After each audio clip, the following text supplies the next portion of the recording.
Christmas. I'm Mr. Snow.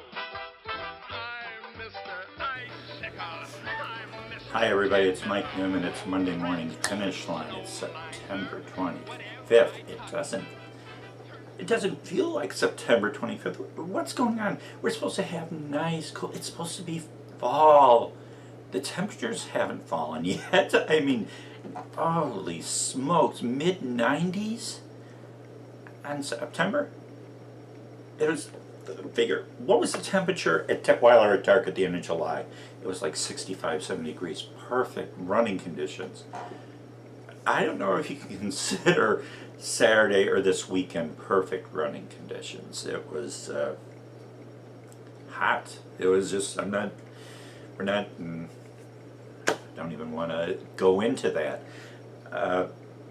It wasn't a matter of times. I wrote about that. I think this weekend is a matter of competing and persevering over some real ugly conditions.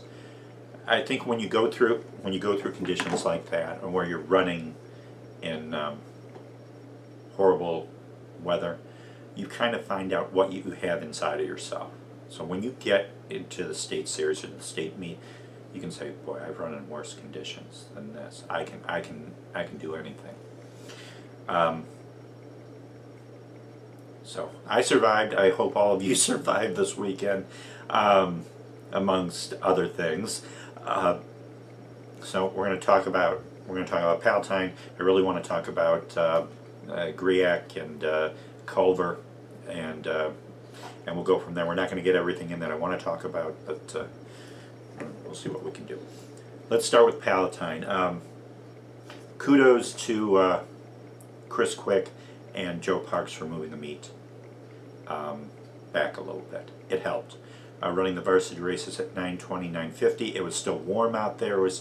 I think it was the similar conditions to what it was at Richard Spring the week before. I looked, it was like about 65% humidity.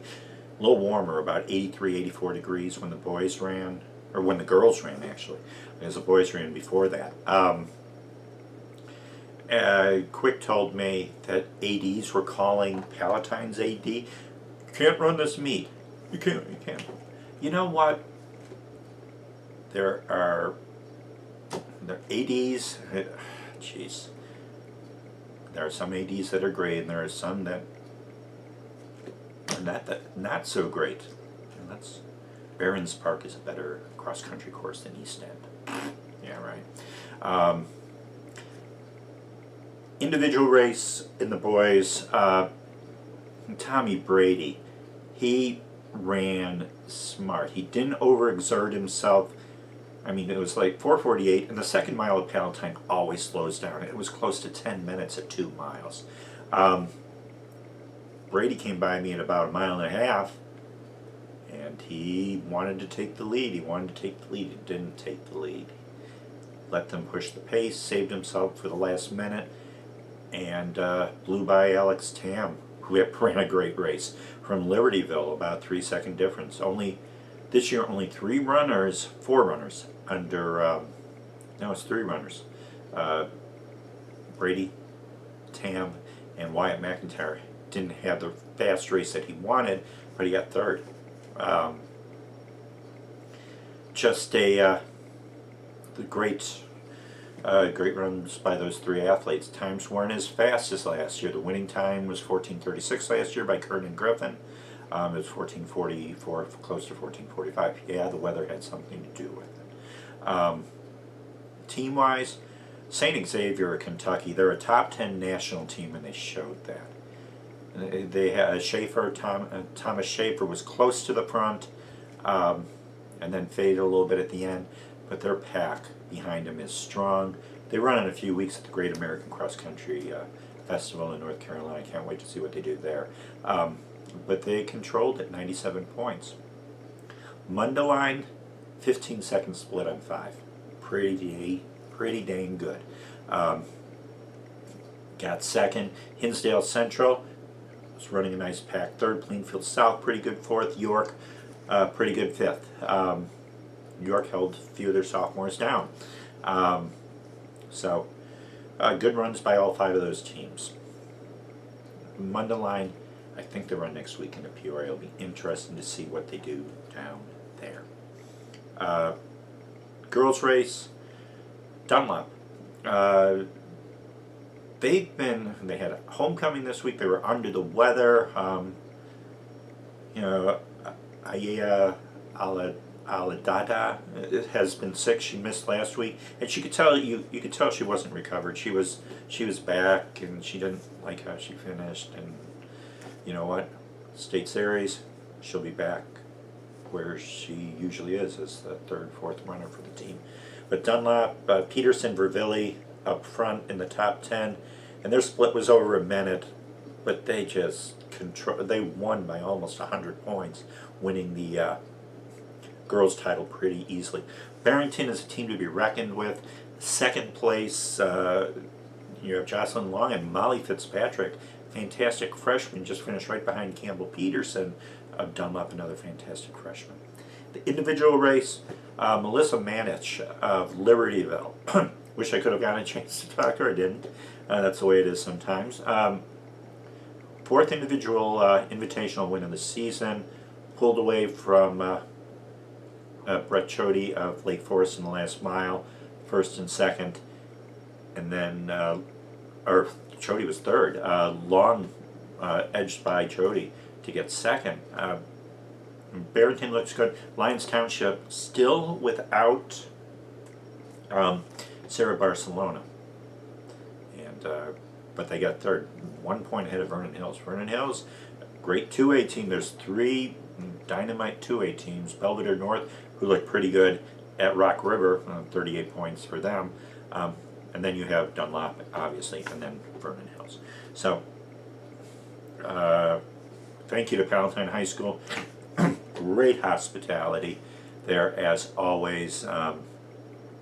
Makes my life a little bit easier working at a meet, or covering a meet. So let's go out of state. Roy Griak Invitational, Naperville North. Boy, now in the cross country zone rankings that I do every week nationally, I had them 4th. Wow, my voice just went up. I had them 4th, and Scuttlebutt was out there. Oh, they're overranked. They're not overranked. It wasn't a surprise that they won. They only won by 2 points over Great Oak.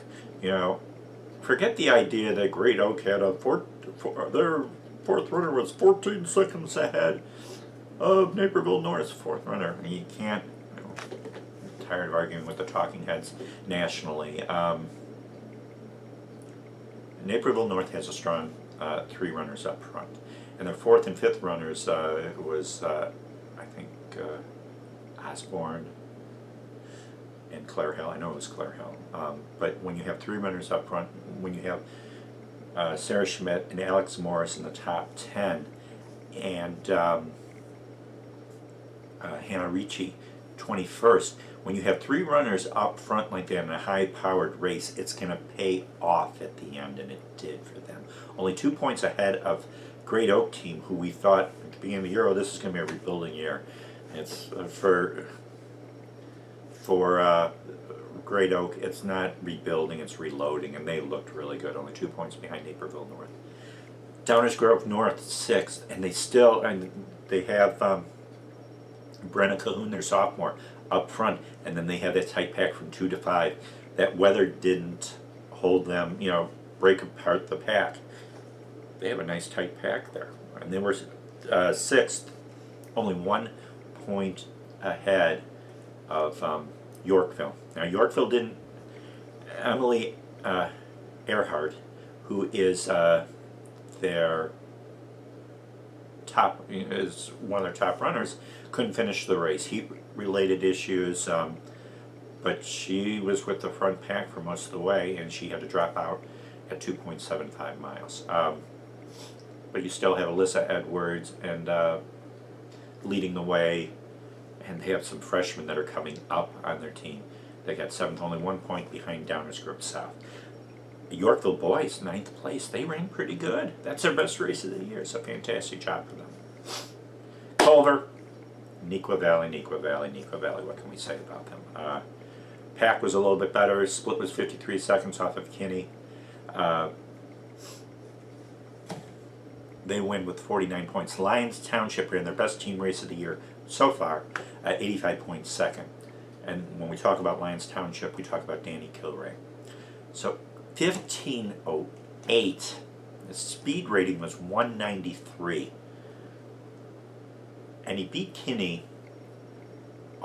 Zach Kinney, whoops, of Nequa by 39 seconds. 15:08. Kinney ran 14:37 the week before at Richard Spring. So, what can you say? I mean, we're gonna start to have that discussion with Danny and with Dylan Jacobs. I think they're going under 14 minutes. I think they're going to push each other to some fantastic times. Is this the year that Virgin's record goes down? I don't know. We'll see. Everybody's gotten close to it. I mean, the course, and Mr. Newton always, would talk about that race. It's like, yeah, the finish was here. The turn was a little bit, farther up. His recollection, whatever. Him remembering that stuff from way back when. So the times that Chris Derrick ran 13:51.8, I think are comparable to what Virgin ran. But it's that 13:50.6 that everybody in Illinois wants to break, and Kilray has a chance to do that. So we'll see what happens in the next month. But that's the way it is. Jackson Invitational, Michigan, quickly. Wheaton Warrenville South got third. Ran a nice pack race behind two good teams from Michigan, Northville and Troy. Wheaton Warrenville South, I think, would have won that meet if they had their two freshmen in there. They rested them. And we get to Twilight meet in a few weeks. 10 days, 9 days, 9 days. 9 days. It's going to be fun. We're going to get that is going to be a fantastic girls team race. We have so many good teams that are going to be there. Just have to wait and see. Sorry about that. Boy, these allergies are bad. So, other meets, East Peoria Invite, quickly. Muhammad Seymour didn't have their number 3 runner, Riley Fortune, edged Normal University by 11 points. Muhammad Seymour wins on the girls' side. They have a pretty good girls' team this year, too. Rock River Gebhardt, 15:05, about 10-11 seconds ahead of Matt Rickman. That's a preview of what may happen in 2A boys, or those two racing together. But Sycamore looks really good, number 3 team in 2A right now. They won easily, and Belvedere North we already talked about on the girls' side. Jack Becker, 15:16 at Grant. That's pretty good. That's really good. What else? I'm going through my head. Naperville Girls Meet on Friday. I usually go there.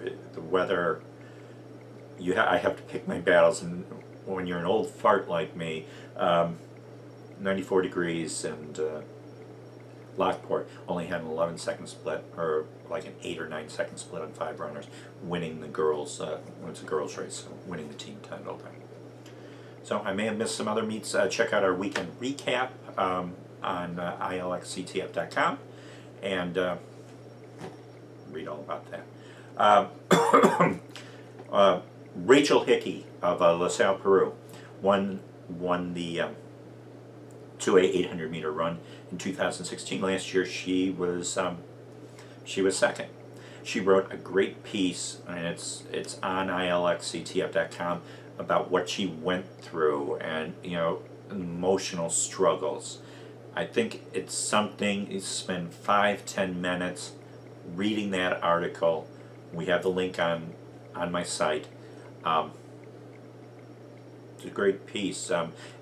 It's tough sometimes to express your emotions publicly like that. It's tough. I mean, I don't think I could have done that at my age, at the age of a senior in high school. Rachel did a pretty good job, so it's a good read. Check it out. Also, this weekend we have Niles West, we have Wheaton North's flight meet, we have the third of the Peoria big meets, we have Lockport Locktoberfest, and it goes on and on. We have a lot of action going on around the state. So keep checking in with ilxctf.com, get the results up PeoriaAthletic.net as quick as we can, and go from there. All that said, we're almost at the end of September. The temperatures are supposed to be nice this weekend. Thank you. But we'll see what happens. I'm hoping for 60s. That would be nice to run around and not relying on water bottles every race. So that's it. And until the next time that we talk, this is Mike Newman from Monday Morning Finish Line. We'll see you next week. Bye-bye. That's over 40 degrees. I'd rather have a 30 to 20, 10,